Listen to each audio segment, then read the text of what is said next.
बहुत अच्छी बात है, मदद तो की उसने।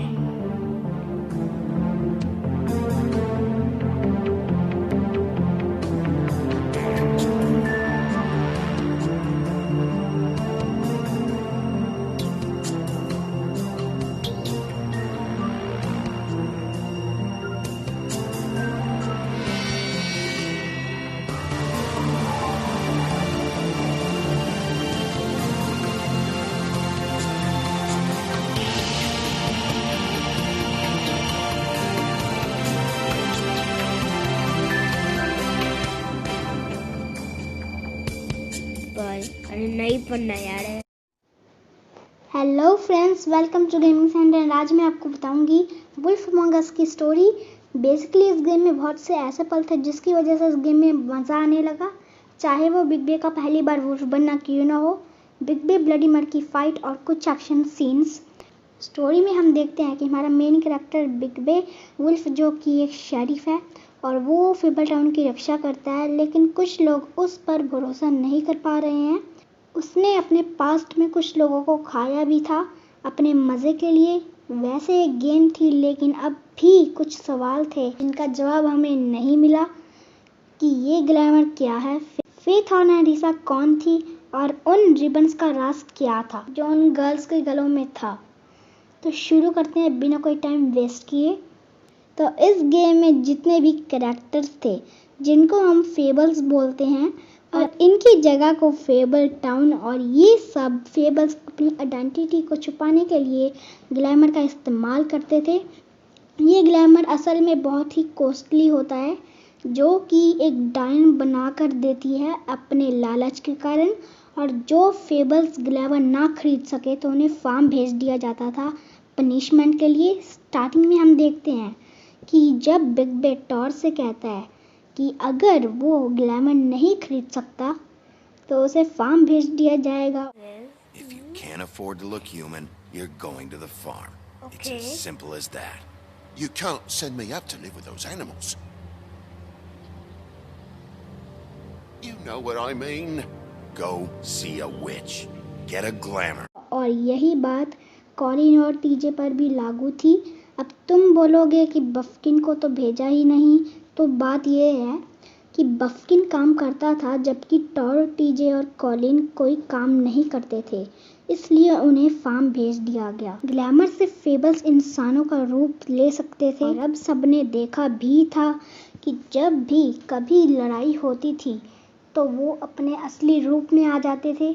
दूसरी ओर एक ग्लैमर और था जो कि सस्ता और इलीगल था, और आंटी ग्रीनलीफ इसे बनाती थी एक ट्री की हेल्प से। स्टोरी में हम देखते हैं कि जब हम आंटी ग्रीनलीफ के पास जाते हैं क्रेन की तलाश में, तो आंटी ग्रीनलीफ कहती है कि वही रिस्पॉन्सिबल है नकली ग्लैमर बनाने में। ये ग्लैमर नकली, सस्ता और इलीगल होता है, और ये कॉस्टली ग्लैमर की तरह ही होता है, बस आंटी ग्रीनलीफ इसे इलीगली बनाती है। अब मैं बताती हूँ कि कॉस्टली ग्लैमर और नकली ग्लैमर में क्या फ़र्क है। Costly glamour fable town community की तरफ से परमिशन होती है ताकि सभी फेबल्स इसे यूज़ कर सकें, और आंटी ग्रीनलीफ इन सबसे छुपाकर इलीगली ग्लैमर बनाती है उन फेबल्स के लिए ग्लैमर अफोर्ड नहीं कर सकते। कॉस्टली ग्लैमर लंबे समय के लिए रहता है जबकि नकली ग्लैमर थोड़े समय के लिए रहता है। स्टोरी में हम देखते हैं कि कैसे हॉली की बहन लिली ने स्नो का रूप लिया था। ये हमने एक फ़ोटो पर भी देखा था, जिसकी वजह से लिली मर गई थी जब हम उसकी इंटेरोगेशन कर रहे थे। अब दूसरा है कि फेथ और नैरिसा कौन है। एक बात जो हमारे दिमाग में कंफ्यूज कर गई थी। स्टार्टिंग में हम देखते हैं कि फेथ ने बिग बे से कहा था कि you are not as bad as everyone says you are. ये बात फेथ ने बिग बे से कही, और यही बात नैरिसा ने गेम में होने से बिग बे को कही। You're not as bad as everyone says you are. You're not as bad as everyone says you are.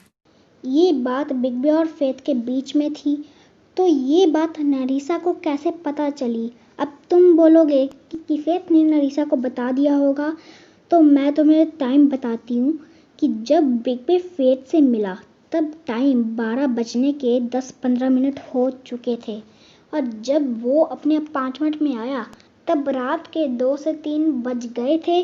तब तक तो फेथ का मर्डर भी हो चुका था। नरीसा ने बिग बे को बताया भी था कि कैसे जॉर्जी ने क्रुक्ड मैन के कहने पर फेथ को मार डाला। अब मैं बताती हूँ कि नरीसा कौन है और फेथ कौन है। तो हम कुछ बातों पर ध्यान देते हैं कि पहला, नरीसा और फेथ का रिबन एक ही साइड पर था। दूसरा ये कि कुछ डायलॉग नरीसा के फेथ से मिलते थे, जैसे I have to tell you something, I need to tell you something, did you like my ribbon, did you like it. Listen, I came here because Okay. I have to tell you something. I need to tell you something. Hey, you like my ribbon? Do you like it? और कहीं ना कहीं big बे को भी doubt था, लेकिन वो fully sure नहीं था। बिग बे जब फेथ से कहता है कि हम पहले भी मिल चुके हैं, लेकिन फेथ ने बात को घुमा दिया। जब बिग बे मिरर को फेथ दिखाने के लिए कहता है तब मिरर खुद भी डाउट पर चला जाता है कि नरीसा दिखाऊं या फेथ दिखाऊं। स्टोरी में हम देखते हैं कि जब हम क्रुक्ड मैन का पीछा करते हैं तब एक बोर्ड भी होता है जिसमें फेथ नरीसा को कुछ करने को कहती है। इसलिए हम कह सकते हैं कि नरीसा ही फेथ है और वो मर्डर फेथ का नहीं नरीसा का हुआ था। और हम पूरी गेम में ये समझ रहे थे कि फेथ का मर्डर हो चुका है। बात ये है कि जब ये मर्डर हुआ था तब नरीसा और फेथ ने एक दूसरे का रूप ले लिया था, इसलिए नरीसा फेथ की जगह मर गई थी। आखिरी कंफ्यूजन ये है कि उन रिबन्स का क्या राज था। गेम में हम देखते हैं कि जो गर्ल्स पुडिंग पाई में काम करती थी उन सब के गलों में रिबन था। तो ये रिबन क्यों था, ये क्या काम करता था और इनका साइड इफेक्ट क्या था। गेम में हम देखते हैं कि फेथ, लिली, नरीसा और विवियन के गलों में क्यों था। तो चलो पता करते हैं। तो बात बहुत पुरानी है। फेरी टेल्स में एक गर्ल के गले में एक कर्स होता था जो कि एक रिबन के सहारे बंद रहता है, और वो गर्ल अपनी आइडेंटिटी सबसे छुपा कर रखती है। और अगर उसने अपनी आइडेंटिटी दुनिया को बता दी तो उसे अपना रिबन उतारना पड़ जाएगा, जिस वजह से उसकी मौत हो जाएगी। स्टोरी में हम देखते हैं कि विवियन को एक कर्स था और वो उसी कर्स को बचाने के लिए रिबन पहनती थी, जिस वजह से फेथ, नरीसा और लिली को भी ये कर्स लग गया। अगर बिग बे उनसे उनकी आइडेंटिटी के बारे में पूछता तो एक ही जवाब आता, दिस लिप्स आर सील्ड। तो उसकी Who do you work for, really? क्या बात है। These lips are sealed.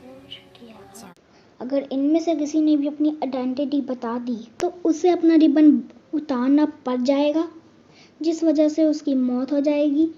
Ribbon को हटाने से भी उसकी मौत हो जाएगी। एक सीन में हम देखते हैं कि जब बिग बे नरीसा का रिबन हटाने लगता है, नरीसा डर के पीछे हो जाती थी। हम लोग Can't we just first floor चलते हैं। take the ribbon off?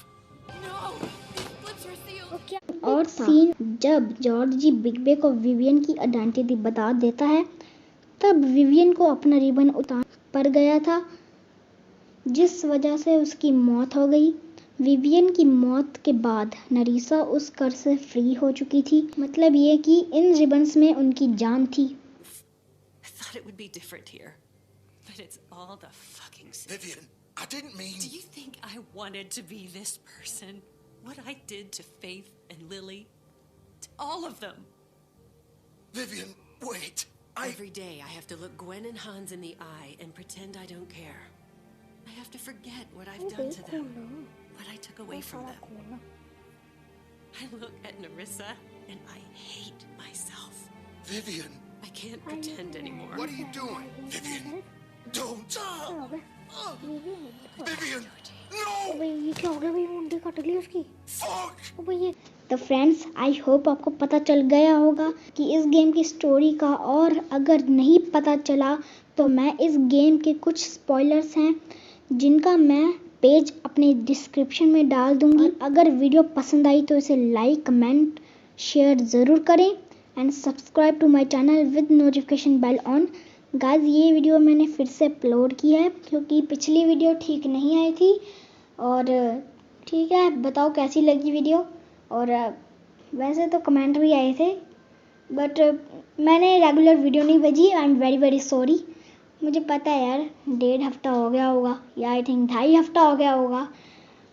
पता है, जब इंसान सदमे में रहता है ना, कुछ नहीं कर पाता, बस आराम से टट्टी भी नहीं कर सकता वो। तो बात ये है, मेरा छोटा फ़ोन है, बड़ा फ़ोन है, बट क्या हुआ, छोटे फ़ोन में वीडियो शेयर होगी, बाद में पता चला वीडियो नहीं शेयर हुई। वाह वाह वाह वाह वाह। उसके बाद शेयर करने की कोशिश की, नहीं भाई, स्टोरेज के लिए हमने किया था। यस, कुछ नहीं हुआ, सदमे में पड़ गई मैं भाई, इसलिए तो छुट्टी ली। कभी मैं रिकॉर्ड करती हूँ, रिकॉर्ड नहीं होता, कभी मैं रिकॉर्ड करने की कोशिश करती हूँ, टैंक पे गिशिंग, यही आता रहता है। बस क्या करूँ यार मैं। समझ में नहीं। Control. Control, उदय.